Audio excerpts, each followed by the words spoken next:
Hello and welcome to the Many Faces of Science podcast, where we discuss the different jobs that use science, the people who have them, and how they got there.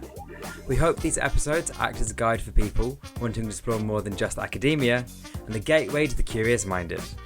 I'm your host Caelum, and today we're going to be chatting with Portfolio Manager for the Scottish Government, Jass McNeil. If you enjoyed the episode and or found it useful, you can let us know on our social media. We're on Twitter, Bluesky, Instagram and TikTok. Here we go. So, hi Jass, thank you so much for coming on the podcast. How are you doing today?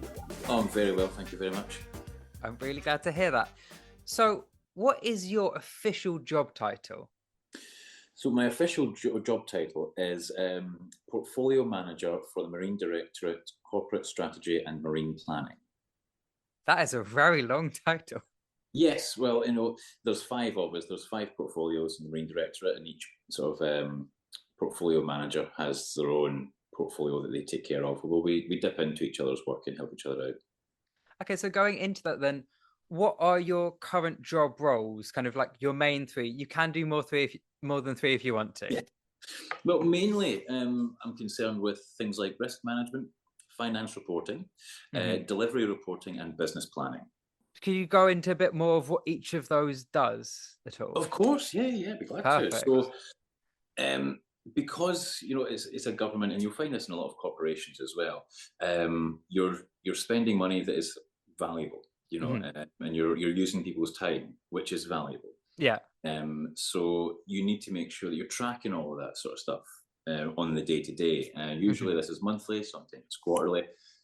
So what I tend to do is coordinate and support my colleagues in submitting their sort of reports. So every month, there's a review of the risks across the portfolio. And that's essentially the director wants to know, you've got all this activity going on. You're acknowledging that there are risks inherent in that. This might happen, which will delay our delivery, or this might happen, which will cost us more money. And the director needs to be on top of what you're doing to minimize those risks. Okay. Risk management itself is quite complex. Same with finance management, so I'm there to support my colleagues, making sure that they have all the tools that they need at their disposal to respond to those sorts of asks. And when it comes to things like delivery reporting and business planning, that's like running workshops and, getting right underneath the skin of what it is that you're trying to deliver on a broad scale to make sure that the business is being planned appropriately in line with those sort of objectives. Okay. So within your portfolio, you said that there's five of you who have different portfolios. Within your portfolio, what kind of projects do you work on? So my portfolio is corporate strategy and marine planning. So it's a bit of a catch-all. My portfolio deals, or is the home, so to speak, for the finance team, for the communications team, for the portfolio managers themselves, and for project management support. That's the sort of the corporate function of it. We've also got the strategic function. So in amongst that, you have a team which deals with Marine Fund Scotland. Okay. The pot of money the marine interests can draw from to fund their own projects. So if you have a fishery that wants to install a new tank, or they have a new feeding process they want to pilot that's going to be better for the environment, they can apply to the government for some funding to help pay for that. We've also got the international negotiations team. That's a team of about 9 folk who go off to Brussels and Greenland and Norway, and they advocate for the rights to fish in Scottish seas, and likewise our rights to fish in other nations' waters as well. And we have the marine planning team, and they're really focused on the National Marine Plan. Well, I should say the National Marine Plan 2. The original one came out years ago. Yeah. That's a revamp, because things have moved on, and you always need a plan for the next 5 years based on what the previous 5 years were like. Yeah. Okay, so if there's kind of, as you said, any fisheries or anything to do with marine life anywhere in the islands or the kind of coast of Scotland, then they apply to you for a grant and kind of go through that process. And it's your job to make sure that things are properly managed in terms of time, making sure people aren't going over the budget that was set for those specific things and stuff like that. Well, to a degree. So there's a Marine Fund Scotland team who will do that sort of work. And they Okay. will liaise very closely with the fisheries or scientists or other stakeholders who want to draw funds or apply for funds from the Scottish Yeah. Government. My position is much more of a corporate-based role where Okay. my colleagues who, in particular, for example, in Marine Fund Scotland, they have a great head for numbers and they have a fantastic head for policy. But when it comes to risk management at a corporate level, they don't have that wherewithal there. When it comes to business planning and even budgetary planning, there's a little bit of, well, how do we do this from a corporate perspective? Because they know that they have a pot of money and they can divest it, and there are criteria for that divestment. But when it comes to planning out a whole year of how you're spending that money, and that includes staff salary as well, overheads like overtime or travel and subsistence payments, all that sort of stuff. So Yeah. they need support when it comes to that. And that's what I'm there to do. I'm there to make sure that they're in line with the corporate expectations. Again, it's taxpayers' money. So Yeah. the grant funding, there's pretty clear constraints about what you can and can't do. But when it comes to the other sort of periphery spending, they need a little bit of support to make sure that the taxpayers' money is well spent. So, as you keep saying, risk assessment is a really big thing. Is there a big book that you just have to kind of go through? Like, do you set the protocols, or is it a kind of a long precedent of how things should go? Well, risk management is a bit fascinating. So there is quite a tight framework for you to work in. Okay. But in saying that, there's a bit of artistry to actually articulating a risk properly. So, you can say, oh, I'm worried there's a risk that my house will burn down. Yeah. And that is a risk. And, it's like, if my house burns down, then I'm going to be homeless, which means my cats are going to be on the street. That's the sort of, technically that is a valid risk and you'd be concerned about that. But that, if you were to put that on the risk register, there's not much you can do about that. Like, well, if my house burns down. So what you really want to do is, well, if, for example, my oven is left on, then my house will burn down. And so you're really looking for the event itself that's going to promulgate the risk. And so there's a little bit of artistry to be able to help colleagues through that journey so that they can actually articulate quite well what it is they're doing about minimizing the risk they're actually afraid of. Yeah.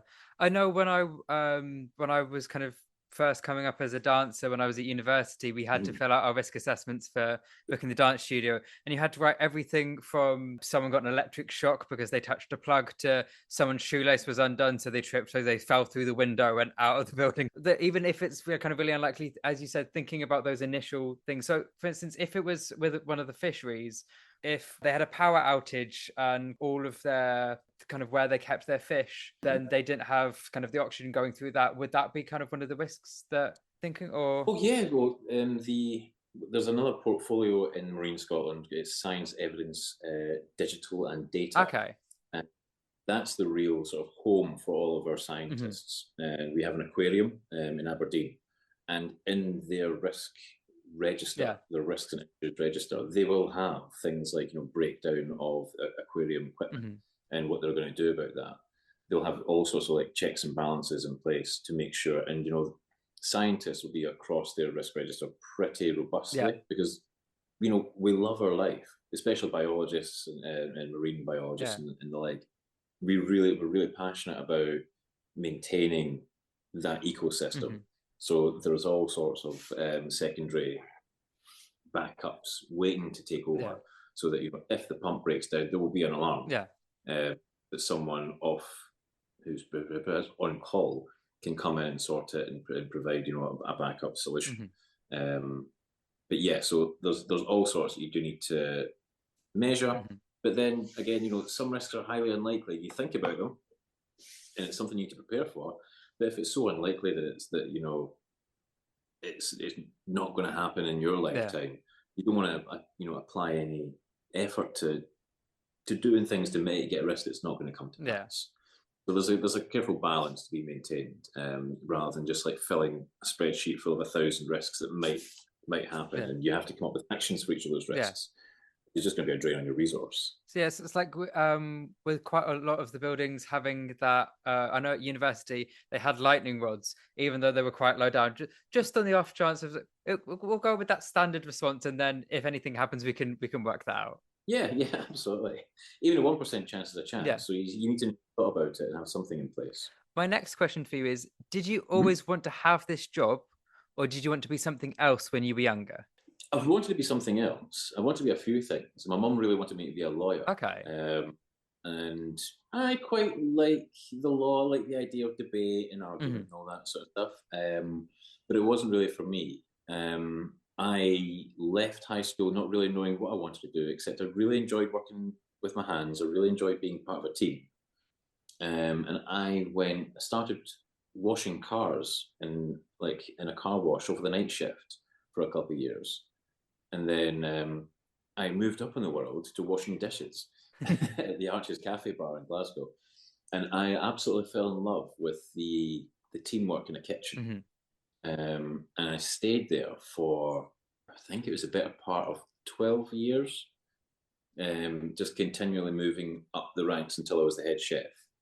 And it was after about my 9th year, I met my wife and fell in love and had to get out of there because working in hospitality is not conducive to strong No, it relationships. isn't.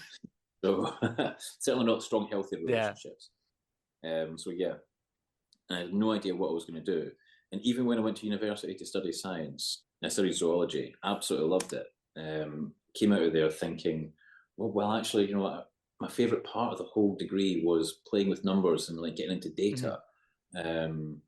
So I wonder if there's any business analyst jobs out there. And it wasn't until I was really looking for something else entirely that I just came upon a graduate development program in government. And I was like, well, I'll give it a shot. Yeah.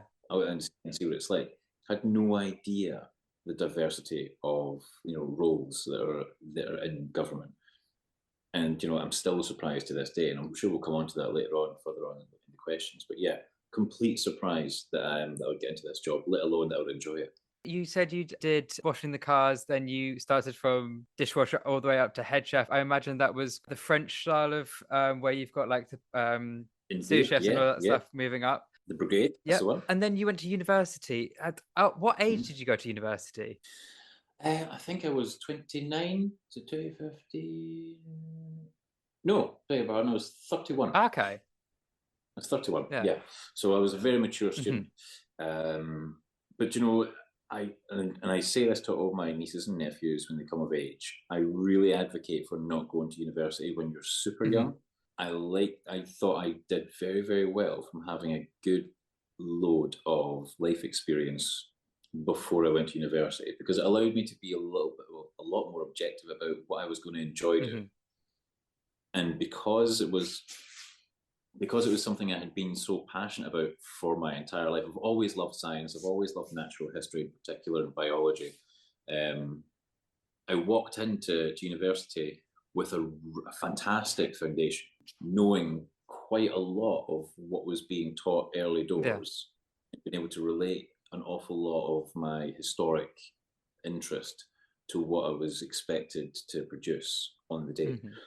And that allowed me to really focus less on learning the material in some instances, not in every, obviously, but in some instances, it allowed me to focus less on learning the material itself and more on how to learn it and how to synthesize that information in a way that was going to be effective when it came to exam time.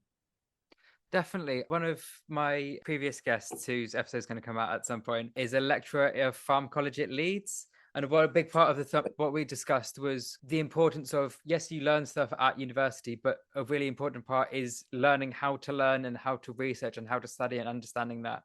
I know I went to university straight from high school and I was quite immature. I did a lot of clubs, which were very beneficial for finding friends, but I definitely, the way that I chose what I wanted to do was I chose what I thought I could pass in more than what I was interested in. Absolutely, yeah, and that makes a lot of sense, because I think at that age, you're just coming into your adulthood in earnest, and there's a lot to really explore and get to know. and expecting someone to be able to make such a life directive choice at that stage. I mean, I think we're very much in the midst of a society where it's no longer one job for life. And it's much more the norm to switch careers and go back to university or like do a conversion master's in something else. So I think it's less of an issue, now. But yeah, no, I'm really grateful that I had a career first before I went to university. Because like yourself, instead of picking something that I think I would pass, I picked something that I really enjoyed. Yeah. And when I went to university, I did think I was going to work with animals. And afterwards, I decided I'd rather work with numbers. I think a large part of that was because my passion for science existed before I went to university, all through my chef. And I was very comfortable with the fact that my passion for science would exist long after I was in whatever job I was doing. That was going to go away.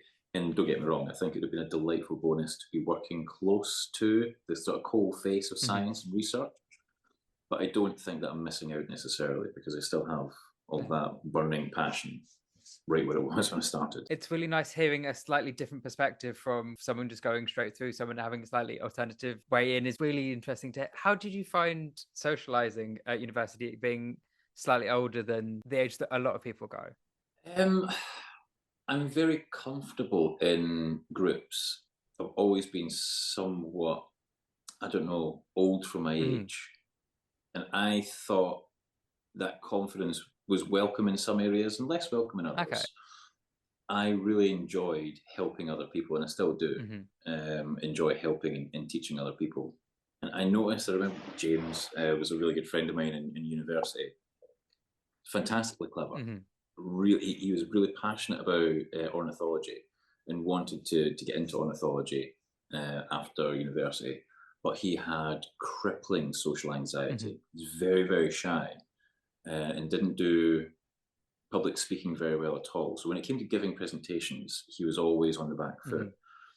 But I gravitated towards him because you could tell he had a lot going on behind the eyes and between the ears. And I really like that. And I like that in people in general. When I see, there's smarts there, I want to be there. I want to be in that company. And, verbal jousting and exchanging ideas. I really, really enjoy that. And my age just became less and less of an issue. And I think that that's true of most people. It's like once you get past that skin deep surface and you get to know the person themselves, age just becomes a little bit less relevant until it comes to certain aspects of socializing when all the youngsters are going out having a dance and a party and a drink, and I'm just like, well, do you know what, guys, you have a good time, but I've got an early bed tonight. Thank you very much. That's really good that you had a really, really good time and you found that. I know during my degree, we had someone who was about 29 who was doing biology with the rest of us were all kind of 18-year-olds. And Ben was a really, really lovely guy kind of doing labs with. That's really, really nice to hear. You had a really, really good time. My next question is, and we may have touched on this a little bit, has there been a person or a moment which changed your career? Well, yes, my dear wife, obviously. I was always the case of, I was always of the mindset that I like to work. I want to go to work, I want to earn money. Whereas she was much more of the opinion that I should go to university and get a degree to open up some doors for me.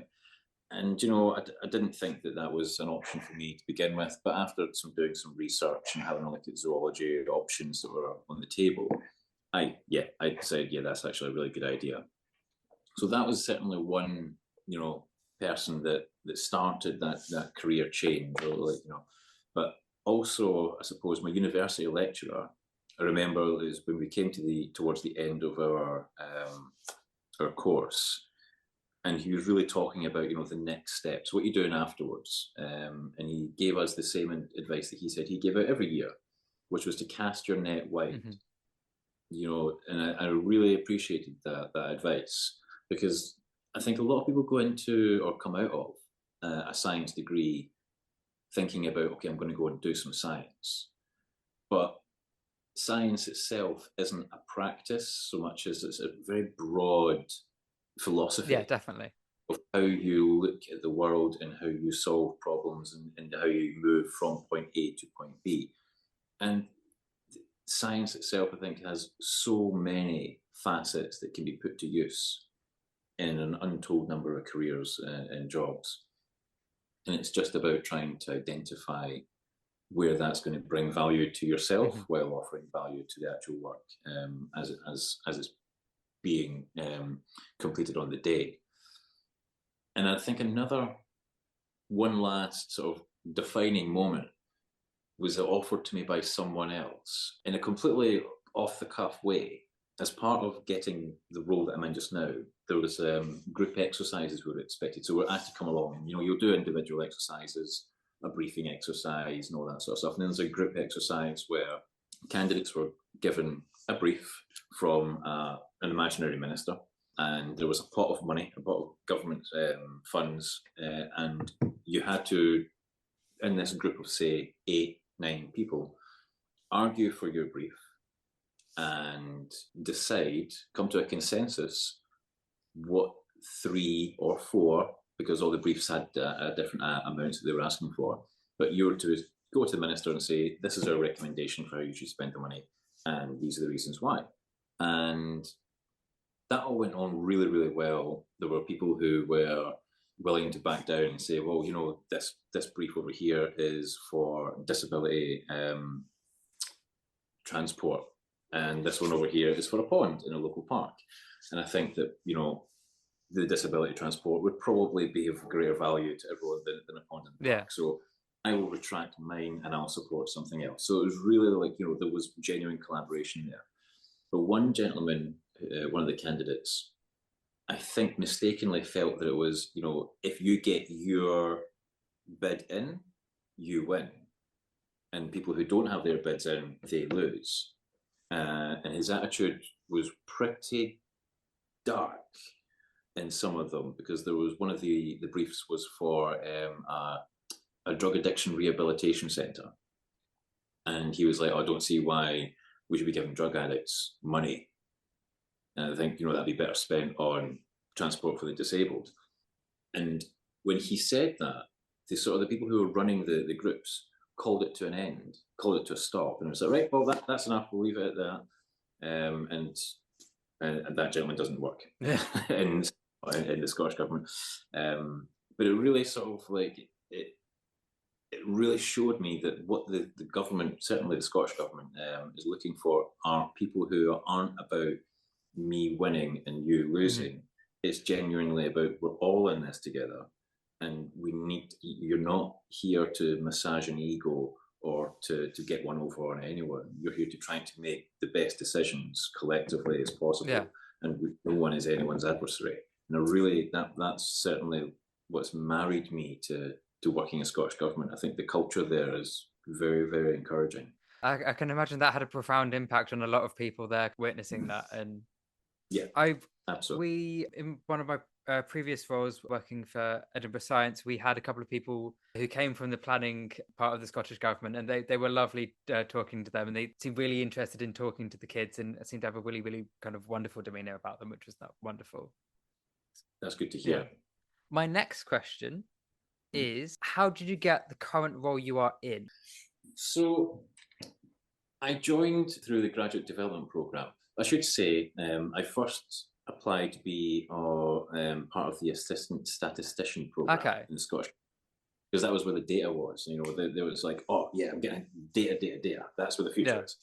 So I applied to that first and went through the whole selection process. It's an online test, and then you go and do in-person exercises individually and in a group. And then you have a 30-minute, 45-minute interview and presentation. And that was all fine. But so I had done that first one, and then I was doing my research, and I realised there was actually a more generic graduate development programme as well. So I applied for that as well.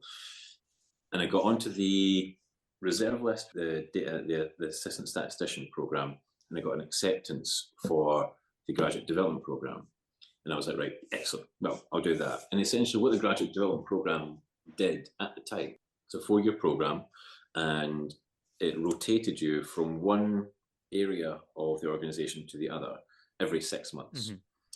my first 6 months was in Transport Scotland. Then it was off to the space team, where there's a team who are looking to essentially prime the industry in Scotland so that it was ready to take advantage of our first space launch platform, because there were 5 in development at the time. And I don't know if you know this, but Scotland produces more satellites than anywhere else in Europe. I think it's the satellite capital of Europe. Okay. I think only maybe California produces more satellites.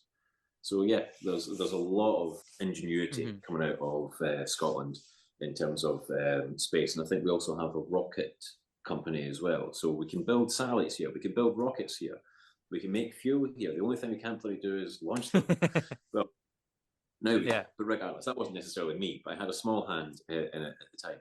And then it was population migration, and then the Scottish Attainment Challenge in education. So all of these 6 months, little stints, you're picking up, networking, or you're picking up skills, and you're getting used to working in government. And then you have 2-year-long roles that you're to fill, and that's just sort of like, now you're here for a little bit longer, see something through from beginning to end. And Marine Scotland at the time, it was called Marine Scotland. That was my first sort of like year-long stint. And then on the second one, and this is the last sort of like change. And at that point, the early talent team worked really closely with you as a graduate to see, do you see somewhere you want to be in government? And we will try to put you in that Director General family, so that you're really close to where you're going to work long term. And I said, well, actually, I really, really like Marine Scotland. I've done policy work. It's very interesting, but coming from perhaps, working in the hospitality, working as a chef, I like operational work. I like, there's a clear system that you follow. There's a line of chefs. Everyone has a specific role, and you all work together as a team to get something done. It's like, that's my sort of jig. So I'd quite like to get into Marine Scotland and do some operational delivery, much like I'm doing just now. And that's essentially what happened. They went through a period of transformation, moving out of a sort of divisional structure into more of a portfolio structure. They needed some portfolio management to take on, the collation of all of these reports and all that sort of stuff. And I put my hand up and said, well, I'm more than glad to step into those shoes if you'll have me. And I haven't looked back since. How long have you been doing the role now? This will be my 4th year, I think. Coming up for my 4th year. Okay, cool. So so it was 2 years as part of the graduate development program, and I'll be coming up for 2 years as the portfolio manager now. Wonderful. Yeah, it's been great. It's been really, really quick. It's gone it's gone past so quickly. Hasn't been without its frustrations, but the as I say, the culture and the team, the camaraderie, really made it worth it. Yeah, I'm really glad to hear that. Now, what is the most fun you've had at work so far? Well, listen, there's no kidding anyone on. Risk management, finance monitoring, delivery reporting. It's not fun. It's not not the kind of fun that you're thinking of. Certainly not. But because you're in Marine Scotland, we are quite a big family. And I think, my most fun day was, we spent a couple of days in Aberdeen doing sort of lots of business planning. And Aberdeen is where the heart of our science portfolio sits. And I've got a tour of the estate, so to speak, there. So I got to see the labs, and that was so cool. That was fantastic. They've got one of the best labs going down there. It's I don't know if you're familiar with it, but it's like a negative pressure lab. Oh, okay. So anything that happens, it kind of stays in there rather than going out. Yeah, because they deal with pathogens. They do a lot of testing for fisheries and all that sort of stuff, and so they need to make sure that any airborne pathogens do not get out. So you have to go through an airlock system to get into the lab. It's a big horseshoe shape, so it's like you have to start at one end, and samples make their way from one end to the other. They never go back the way, so you can't possibly contaminate anything going back lanes during the time.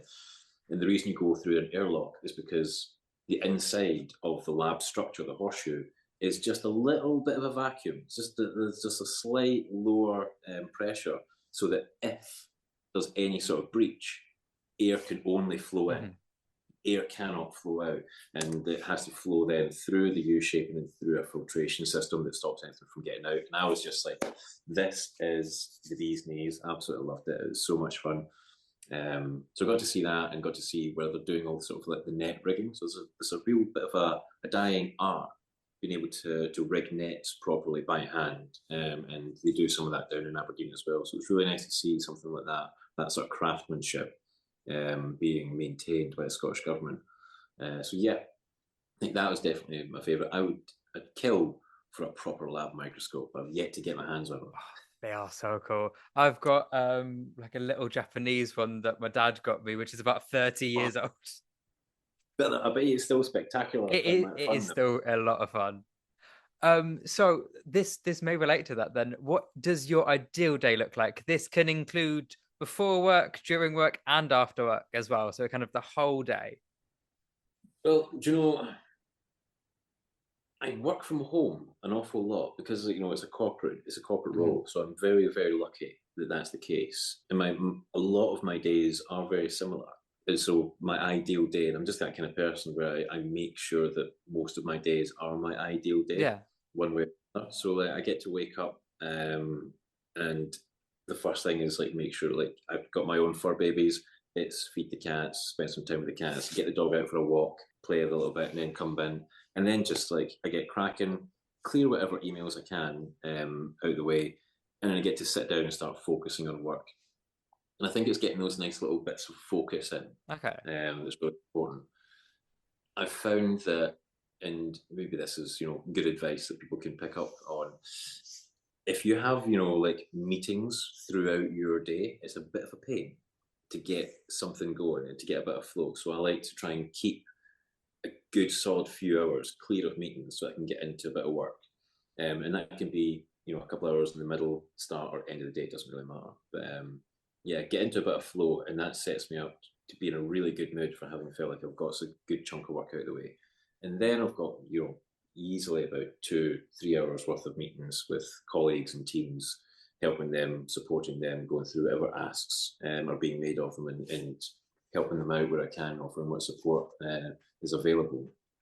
And that's that sort of like human connection element of it. And a lot of, getting together in these meetings, the first 5 minutes, usually, it's always personal catch up. It's never you start the meeting and you talk about work. It's always like, oh, how you doing? How's your kid? Oh, did you manage to get that 5K in that you're talking about the weekend? Yeah, so there's real like making those solid connections before you get down to work. But then, throughout the course of that meeting, usually I'll come out the other end having moved someone on a little bit, provided a little bit of assistance, or found some way to make a process a little bit smoother and their life a little bit less arduous.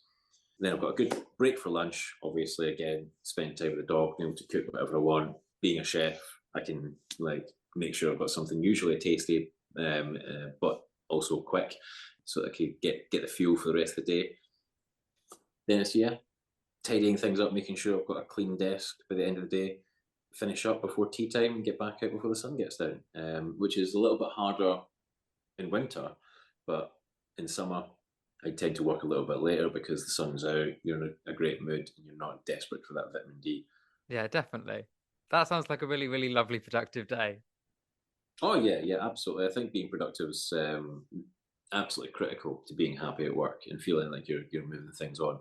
Not difficult to do in government to feel like, there's stuff waiting for you that you can improve on. Definitely. I know I don't feel like I've had a productive day unless I've made something at least, even if I've just made some really good food. I need to have something to show for my accomplishments of what I've done.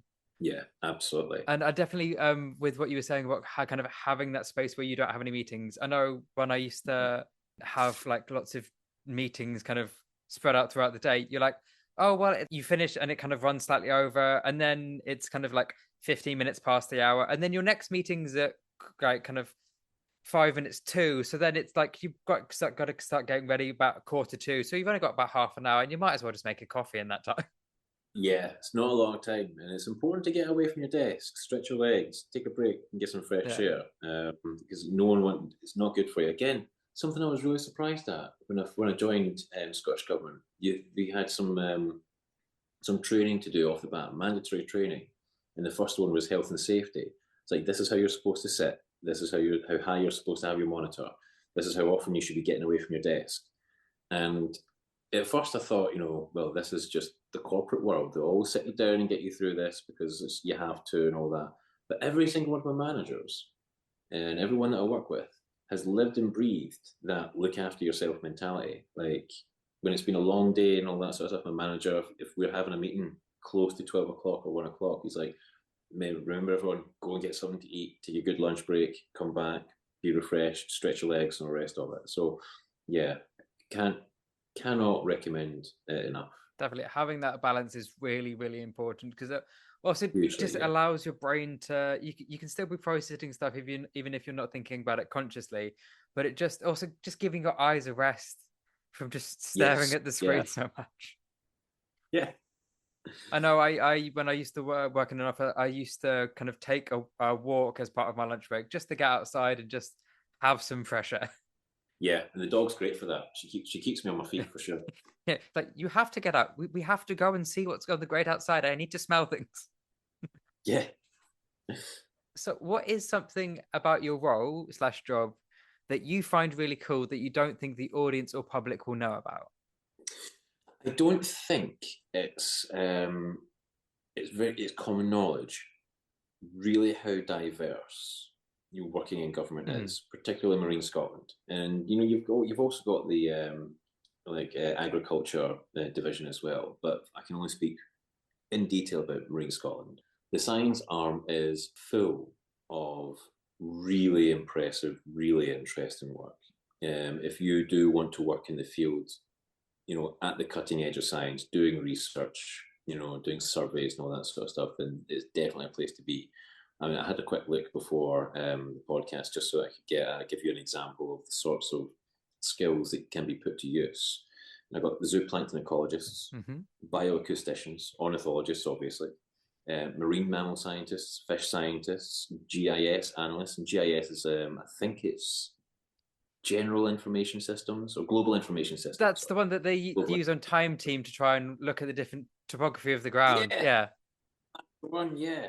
So you got GIS analysts, economists, marine chemists, molecular population geneticists. Oh, So yeah, I mean, honestly, you can really get right into it in Marine Scotland. So if science is your bag, there's plenty there at the cutting edge, and the skills that you're picking up, you can put them to work almost anywhere, even in policy. If you're working on a scientific policy, you work in policy, and there's a scientific edge to whatever it is that you're discussing. Having the scientific tools at your disposal is going to be so helpful when you're dealing with stakeholders, because these people, they will live and breathe that as part of their working life, and being able to engage with them on that level really helps, rather than them feeling that you're just you're an opera chick who's working in the government who doesn't really understand what they're trying to contend with. So yeah, I think it really shocked me just how broad the opportunities are. I know when I was kind of trying to think about what I wanted to do as a job, I wasn't really sure what I wanted to do at university. My Yeah. mum would ask me periodically, "So, like, Caelum, what are you going to do next?" I was like, "I don't know." Like, I assumed that I may like can just go into academia because that's what a lot of people, kind of most people, could do, or like think about. You do an undergraduate, then you do a master's, then a PhD, then you kind of just continue in academia. And it wasn't until I actually started looking into the amount that's available. Like, I didn't even think about kind of science policy being a thing, but having that necessary knowledge and that background being so important. In, you understand, you can actually read into the text, you understand the language, and then can make it accessible to lawmakers to make it, because it's really important that they have that understanding and it's not just kind of making vague guesses. Yeah, yeah, absolutely. Because remember the civil service, and that's what it is. It's a civil Yeah. service. We serve the political party of the Mm. day. So everyone has a political preference, but we are there to deliver advice to the minister. So if the minister wants to do something, it's us who will go away and speak to stakeholders to get a view on this is what the government proposes, this is what the minister would like to do. How is that going to land with you? What could make that function? We'll take all this away, synthesize that data, which, because we live in a sort of very connected world, there'll be a lot of stakeholder feedback. Some of it will be contradictory, there will be differing and competing interests. How do you marry that up? How do you present that without bias? It's begging for scientific experience to be a civil servant, because you do need to be, you need to have integrity, honesty, and you need to be impartial. And that's not to say you don't care, but to be, really upfront and to deliver the same quality regardless of who asks for it. And I think that's a real ask for a lot of people who can become very tied up in their political preference, and that can be a bit of a challenge being a civil servant. I haven't had to deal with that much of a challenge because, in general, the political party of the time very broadly aligns with my political preferences anyway. Yeah. If that were to change in the future, I would have to rethink, perhaps, where I would be best put to good use. Yeah. But I do have principles, and I don't think that I could step beyond those. Understood. But yeah, definitely. So yeah, I think that that is there anywhere like a website that people can look at the variety? I know you said that you looked before the podcast. Is that an actual website that people can look at the kind of variety of areas that it works with? So I would say, yeah, you can certainly look up Marine Scotland or the Marine Directorate online. As I say, the roles that are available in government are quite diverse. They're not limited to Marine Scotland or the Marine Directorate. So you go to jobs.gov.scot, and the job board is there. There's an early talent community that you can join if you visit that as well, and they will send you emails, newsletters for people who are coming out of university, etc. They do also have entry-level jobs, apprentice jobs, and the graduate development program, which is kicking off this year. They only run it every 2 years. There's an intake every 2 years. This year is one of those years, so keep an eye out for that if it's something you're interested in coming out of university. And you can join the Scottish Government on X, and they usually will post when a job comes out. If you're still engaged with that platform, then yeah, certainly keep an eye on that. Okay. Now, my next question is, what is something we will touch on the kind of graduate programs, internships in kind of a couple of later questions, but something that I'm interested in is, what is something from your past that you unexpectedly use in your current role? I think mostly public speaking, storytelling, and I do lean a little bit on my chef knowledge. I think a lot of working in government and with people is much like you intimated earlier on. It's about viewing people as a whole person, and not simply as someone who's fulfilling a role. So I tend to get groups together quite often, run workshops, and bring people together to get them to collaborate on a common problem, whether that's providing some sort of innovative solution to a process that is taking up a lot of resource, for example. So being able to speak publicly, confidently, and tell a story, I should say, in my very younger days, I loved magic, and that really helped get my sort of public speaking angle sharpened up, and helped me practice doing something with my hands while doing something else entirely with my mouth and my features. And so, like, being able to multitask on that level means that I can keep a couple of different tracks going. I can keep up with what I'm actually saying and how I'm engaging with folk, at the same time thinking about what I've got to say in 5-10 minutes time to get to where I'm hoping to get to. It's not perfect by any means, but a little bit practiced. So I didn't expect that to come into my role quite as much, but I am often praised, and maybe this is just because everyone's really nice, but I'm often praised for having run a really good session or done a really good wrap up, or made everyone feel very comfortable and brought a good energy into the room. So I think using that has been really helpful. With the chefing, I'm always keen to sort of like share recipes and talk about food preferences and recommend restaurants. And again, that's getting people out of their work sort of mentality and into being a whole person and connecting with each other on a little bit more personal level. So I think that being a whole human, bringing elements outside of your professional life Hmm. and more of your personal life into your work has been really helpful. Definitely. I know my stepdad has a story. I'd like to preface, I don't condone smoking, but for this in this he was in a business meeting. It'd been going on for about 3 hours. They were in a stalemate. He does commercial construction. Um, and he went out for a smoke break, and the head of the other guys came out for a smoke with him. And they were just having a chat. And within 5 minutes of just like not being in a high tense and just being human, they'd resolved the issue, went back, sorted it in 10 minutes, and went to the pub. And it's like treating people Absolutely. as humans, kind of allowing that people have different perspectives, and just kind of taking a breath, I think is really, really important. Yeah, and you step outside of your role, because I assume, in that business meeting, there'd be an adversarial feeling over the discussion, sitting at opposite ends of a table. Whereas when you're going outside for a smoke, you're shoulder to shoulder, and that's the kind of relationship you want to have to people, rather than face to face. Shoulder to shoulder really gets things done. Definitely, definitely. I think public speaking is something that getting training or getting experience in it is invaluable, because in pretty much every single job, even if you're from working at McDonald's, where you need to be good with customer service, to Yep. talking to, as you said, to ministers, to running training, to like being a dance teacher, you need to be. It's all about relating to people, and I think that's a really important skill to have. Without a doubt, and also does come in handy during interviews. Once you get over that nervousness and you can relax into being a bit more Yeah.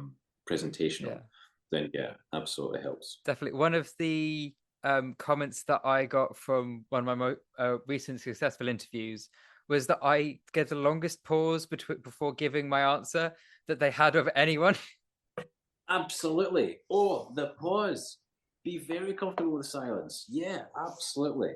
I've always said to people when I've been helping a few folk with their interviews and doing mock interviews, and I'm a big advocate of the STAR method. I don't know if you're familiar Yep, with yep. that, but situation, task, action, result, and reflection. But yeah, saying, look, you have a solid minute of absolute silence before anyone starts to worry. And all you need to say is, or when they've asked that question, say, give me a moment, and you have a solid minute of thinking time before anyone's going to interrupt you to check in. So take as long as you like, because a minute's a long time. Yeah. So yeah, settle into that silence, get your response ready, and then pick it up. Because if you rush into an answer, you're going to trip yourself up and forget about something. So yeah, be kind to yourself. I think I did, because one of the things that I always do is I always ask them the question again to make sure that I've got it down, I can write it, and then I can write a little bit of a plan. But I think I did give like a sort of solid minute before I did any answers. I Yeah. know there's an Australian coach who talks about public speaking and stuff like that, and he talks Mm-hmm. about becoming very comfortable, as you said, becoming comfortable with the pause. Because as soon as you become comfortable with the pause and you slow down slightly, you find all the filler words that you use get taken out, and just being Yeah. comfortable with that, having that slowing down, and also it gives you more confidence as well, and you come across Absolutely. as a more professional speaker, being comfortable with having a pause.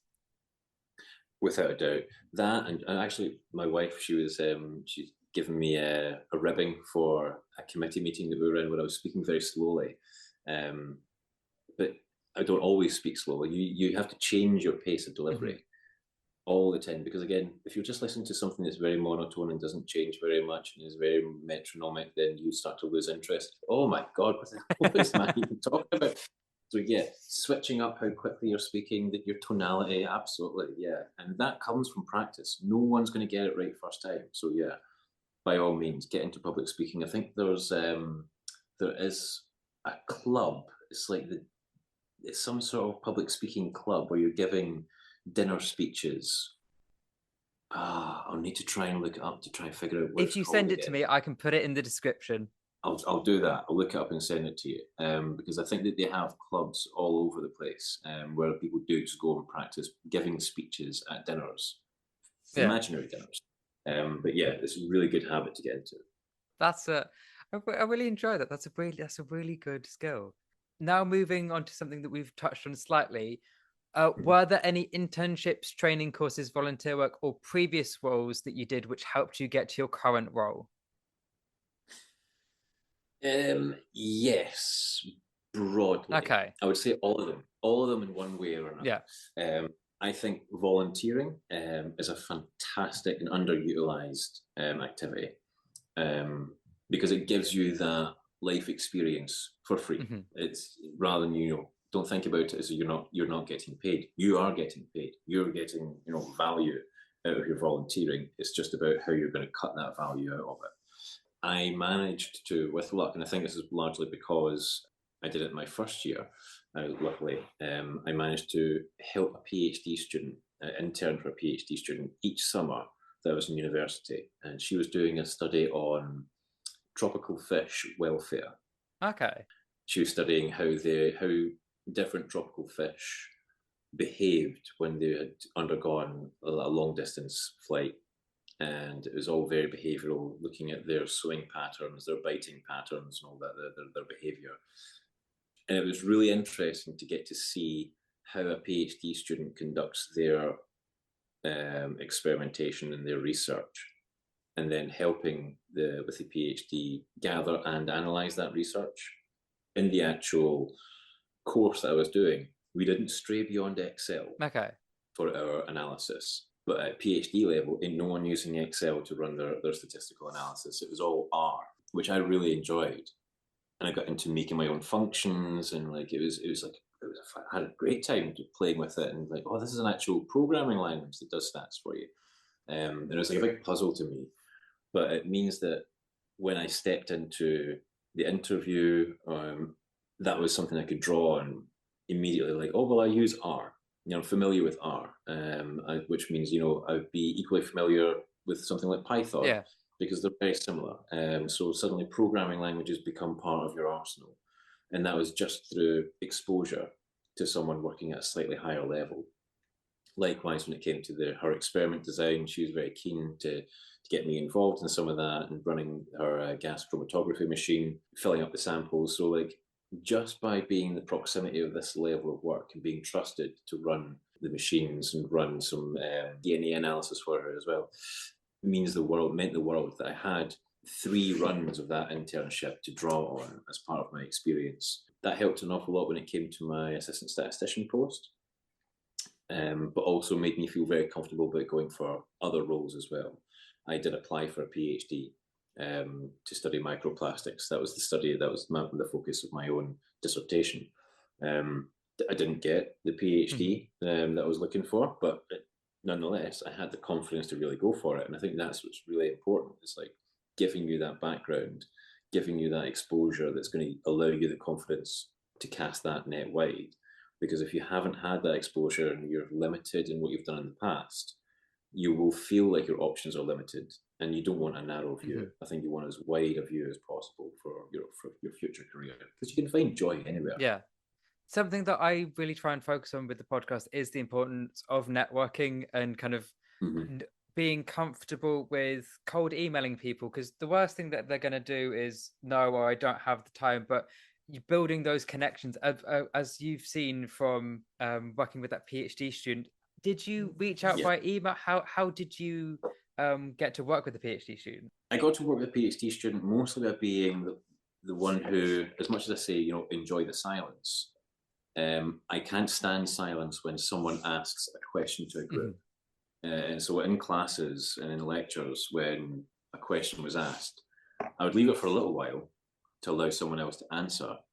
But when no one answered, I was the one who was put my hand up to break it. And that's inclusive of making mistakes. It doesn't matter if you get the answer wrong. It's important to move the class forward and to continue your learning. Mistakes are where you learn the most. So I'm very keen to put myself forward, be loud, make mistakes, and really try as much as possible to engage with the material. And that attitude, I think, got the attention of a few of my lecturers. So when there was a PhD student who was looking for someone to help them, someone to intern for, I'm one of the people who was on people's minds. Well, actually, you've got that young chap, he's quite interested, so, well, I say young, I don't do that too often. So you got that chap over there, that middle-aged chap. He's quite interested. So yeah, get him involved. And so yeah, like that networking, it's like you say, it's putting yourself out there just by being a little bit vocal, being present in the room. It doesn't matter if you're getting things right or wrong. Your engagement is what's going to stand in people's heads and stick in people's minds. So very much so, that networking isn't just about going to galas or conferences. You're networking anytime you're around your peers, anytime you're around other people. You're leaving an impression in people's minds. And if that impression is quiet or withheld, you're going to have to rely on people who already know you before those opportunities come to pass. If you're a little bit more outspoken and you're projecting who you are, you're going to hit a lot more markers just by pure happenstance. Definitely. Touching on a couple of points that you raised there, there was a video I saw recently of a quite a successful author who was talking about the fact that you don't want your first book to be a success, because by that point you haven't been able to kind of work out your style and your strategy and how you overcome writer's block. You want it to be kind of your third or fourth one. And people who do become successful with their first book are they're kind of like, darn it, because they wish they'd had success with later books rather than the first one because they hadn't been able to kind of build up their strategy. No. Yeah. And then also as kind of with the reaching out and they're kind of getting that experience, when talking to one of my guests who was the tissue bank manager at the University of Edinburgh, they would talk about how important it was to get experience working in a lab, because during their first 2 years at university, they didn't really do any lab experience. And then they found that it was really, really important when applying for jobs, kind of having that lab experience. So I kind of think reaching out and doing lab experience either with some kind of helping someone with their PhD, or I know when I was at university, people worked in labs, kind of volunteering to kind of get that experience. And then also quite a few of them continued on with the research that they'd been doing during that time as well. So they actually went, actually, this is an area that I really, really enjoy working in, and then continued doing that in their third year. Absolutely. And yeah, you're not thinking about Brandon Sanderson? Yes, I am thinking about Brandon Sanderson. I love his lectures myself. Yeah, I'm a big fan. But yeah, you're absolutely right. I mean, you want to make the mistakes early because it gets them out of the way. There's a lot of lessons to be learned in mistakes, far more than there are in your successes. He's absolutely right. I completely agree. And you get to make those mistakes in part as a volunteer, because PhDs are important to people. They're only going to give you as much as they trust you with. And I think that's why it was really important or really beneficial that I was able to work with a PhD student for 3 years, because I gained more and more trust as time went on. And that allowed me more and more exposure to work out, what I was enjoying, what I liked, and to utilize that in future. Yeah, absolutely. Because I think I was able to build that trust over time, and because I worked with the same PhD student, my efforts in her research were recognised, and I'm now a part author of her papers because of all the contributions that I made to that, which is really, really kind of her. That's really cool. It's really, really lovely. She did the vast brunt of the work, without a doubt. But again, it was that real recognition, that collaboration. You've helped me get this, and so you are part of my story. And I think it's so true that we're all parts of each other's stories. No one's the hero of the tale. We're all sort of like just bit part players in this sort of grand overall epic. Definitely. And I wouldn't be able to do this podcast if I didn't kind of reach out and try and network with people. The majority of guests are my first guest is someone who I play. Actually, two of my guests that have been people who I play D&D with.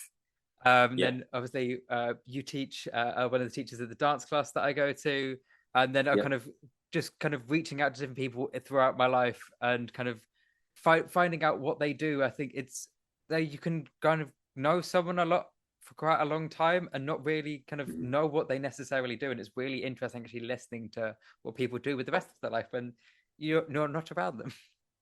No, absolutely. Well, yeah, unless you are, in someone's life, there's so much to people that just remains in the dark.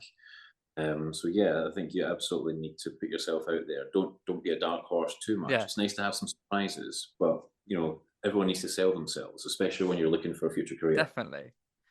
Now, if you could do it all, your whole journey all again, are there Mhm. any internships, training courses, volunteer work, or previous roles that you would do now? Interesting. I mean, I would definitely still do the PhD support Mhm. where possible. Um, I would also try to find ways of working for charity, third sector or organizations. And I think that you're twofold. One, it gives you the exposure, the networking, as I was speaking about before, but also there's a real reward in doing things for other Mhm. people and for charities. I was a member of Scottish Badgers for a few years, going on Badger set, monitoring set visits and all that sort of stuff. I met some fascinating people as well as part of that. I also volunteered at Hesslehead Wildlife Rehabilitation Centre. Again, fantastic experience. I met some other scientists there, one of which who had experience in R. We traded hints and tips and fond stories of writing our own code. Um, so yeah, I think definitely going for things like the PhD, which you're going to get value Mhm. from, is a wonderful idea. Doing things for other people is also a really profound and rewarding experience. I still Yeah. volunteer, but right now I'm a volunteer independent prison monitor. So I go into prisons and I ensure that prisoners' human rights are being upheld and that the processes that are in prisons are working effectively. Prisoners can ask me for aid or support if they think that there's something wrong, and I'll go and visit that area or speak to someone who's working in the prison to try and figure out perhaps what's going on. If there's anything wrong with that, then I can report that up to my monitor coordinator. But again, it's all about people, and the more you can be around people, the more you can diversify your experience, the better. I know that everyone enjoys things, that everyone has a passion. Sometimes that passion can be quite Mhm. niche. That's fantastic. There's absolutely nothing wrong with that at all. But I think having having a really broad interest, having many tools at your disposal will serve you better in the long run. Mhm. And yes, I think going and doing things for others, well, if it doesn't give you, a tool for your toolkit, will at the very least give you a real profound sense of reward for the time that you've spent. I agree with that entirely. I volunteered at Oxfam bookshop for originally I just did it for my Duke of Edinburgh award. It was just supposed to be six Yeah, months. And then 5 years later, I was still no, that's volunteering there. My mum just kept going, yeah, actually get a job. I was like, no, but I like working in the bookshop on the Friday. It's very nice. yes, yeah, it is really Yeah. nice. A bookshop, wonderful place. What a vault of value you get there. So many books. So many just going to but yeah, it was a really wonderful experience, and the way that I've gained a lot of experience, kind of doing science communication and public engagement, is through that volunteering. It's still Yeah, very much a kind of scene where you need to build up your experience and build up your connections within the industry because it is a lot of word of mouth and yeah, kind of being part of different groups. I was part of the Norfolk and Norwich Science Association, which was originally the branch of the British Biological Society in Norwich, but they had a bit of a falling out, so they made their own area. Um, but kind of being part of them was really good of learning best practices and getting opportunities to kind of help develop my skills.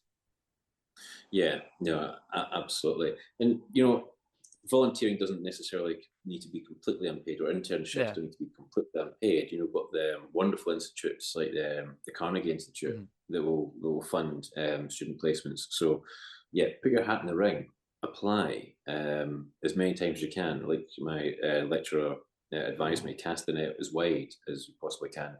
And yeah, you have to be in it to win it. So you may as well put that hat in the ring.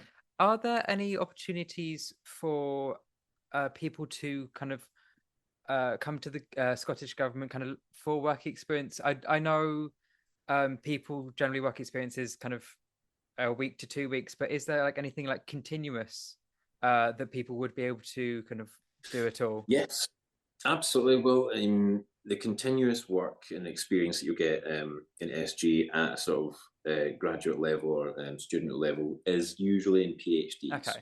So there are quite a number of PhD students who will come and work in the science portfolio for a while. They're a very valuable resource. They're often, bringing some of that cutting edge learning from university and bringing it into, the workforce. A lot of our science colleagues, obviously, they still keep their hand in, but usually they're specialists. I spoke earlier about the molecular population geneticist. So it's quite a defined, area of work. So it's really valuable for us to have PhD students come in and broaden our horizons as much as so. Generally, it's at that level for continuous work. Okay. Sadly, and I think that again, that's because a lot of sensitive information that the government has to deal with. GDPR is very seriously. It's taken very seriously, and so because of those constraints, usually there are fewer opportunities when it comes to that. Okay. That's good to know. I can imagine there is a lot of red tape with ensuring because there is so much personal data that's involved with it.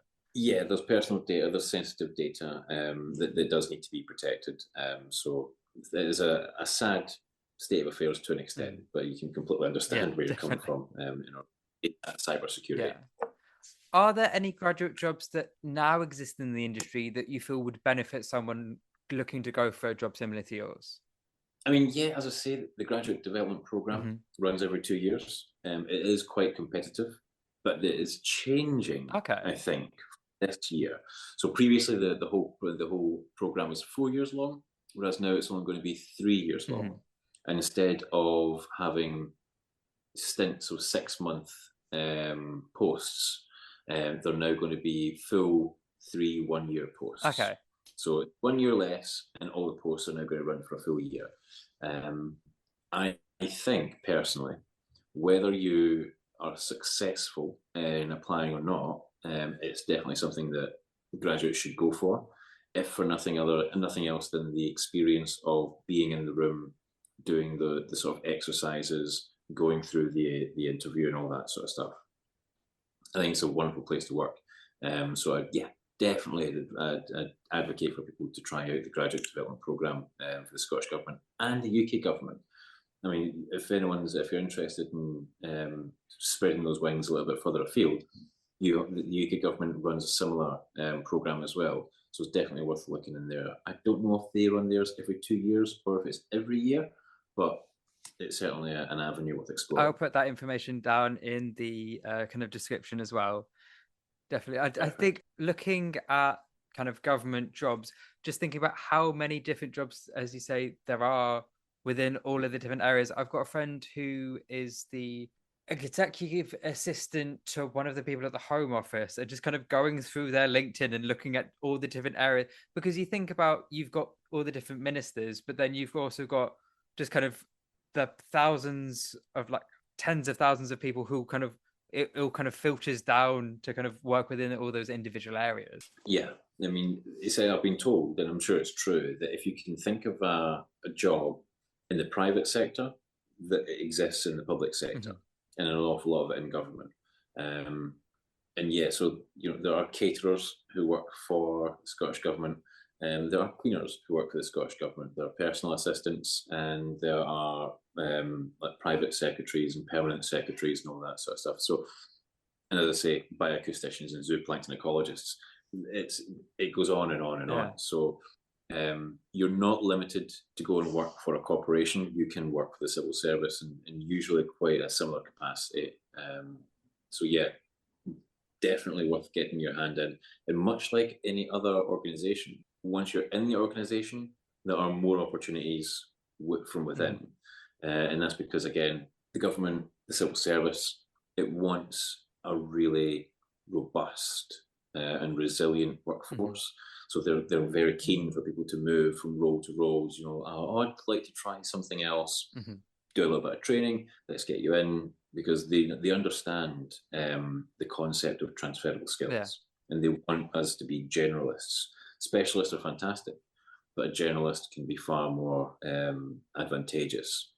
I'm sure it comes as no surprise to yourself or to many of your listeners, but the full quote is, jack of all trades and master of none is oft times better than a master of one. That was the exact thing I was thinking of. Yeah.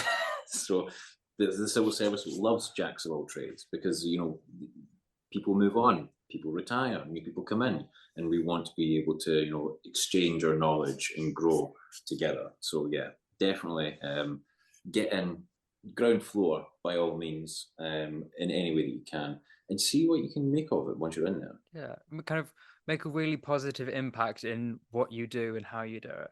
Absolutely. And like I said, I started off in Transport Scotland, working transport strategy, and I dashed about here, there, and everywhere until I found something that I was like, actually, I really like this place. I'm going to settle in here for a while. And they're behind me, giving me as much support as they can because they can see the value that I'm bringing. And eventually they'll be wondering, what else do you want to do? How are you going to move on and continue to progress? So yeah, definitely worth getting involved. We love continued kind of professional development and personal development. It's wonderful to see. Without a doubt. So one of my penultimate question to you is, how can people find out more about your role? My role, hard one, because mine is a pretty baby-faced, fresh role in government, because we still work under divisional structures for the majority of government. Marine Scotland or the Marine Directorate was one of the first to try and move to a bit more flexible portfolio management style. So in terms of finding out about my role, you can share my contact details if anyone wants to get in touch. That's absolutely fine, and I'll be very happy to talk about any aspects of my job that people are interested in. To the general public, there's not much out there, sadly, and you'll find that I certainly find that whenever I tell people that I'm a civil servant, they've no idea what that is because it's such a broad term. So yeah, technically I am a bit of a jumped up business manager. Okay. If you want to like that, and I'm sure Google will fill you full of all sorts of aspects of what that could be like. Yeah, I know because when I first asked you about your role and you said you were a civil servant that did kind of marine stuff, I had no idea what you did. No, absolutely not, and that's the way with most people. Yeah, but yeah, I will put the socials that you're comfortable sharing down in the description for people to be able to contact you. And then my final question is, do you have anything you would like to talk about or promote? Yeah, I mean, I think I've spoken about much of my passions.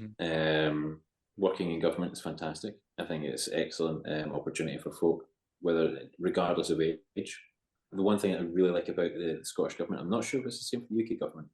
The only requirement to get onto the graduate development programme is to be a graduate.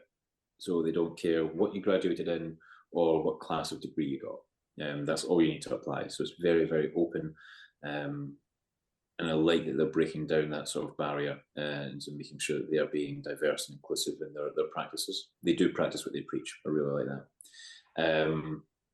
But I would also very much promote people who are interested in giving back to the community to look into independent prison monitoring. Okay. It's a very worthwhile cause. It's wonderful for your professional development.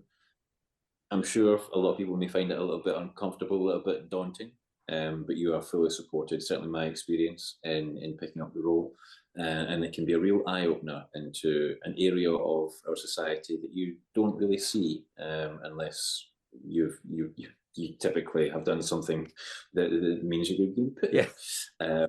But yeah, it's also it's important to remind ourselves that people in prison are a vulnerable group, and all of their rights they're relying on the state to provide for them. So we are all individuals, and we're all guilty of some shortcoming or other. and that's no reason to sort of like forget about each other. So I'd very much promote that for people who are interested. Wonderful. I will put a link to about that kind of volunteering, and kind of any other information that I can find. If you could send me some stuff as well, that would be wonderful. I'd be happy It to. is going to be an absolutely stacked description full of links, which is going to be wonderful. Good. So I recommend everyone go into the description on whether you're listening to this on YouTube or Spotify, or if I've managed to get Apple Music working, maybe Apple Music, and go and look at all of that information.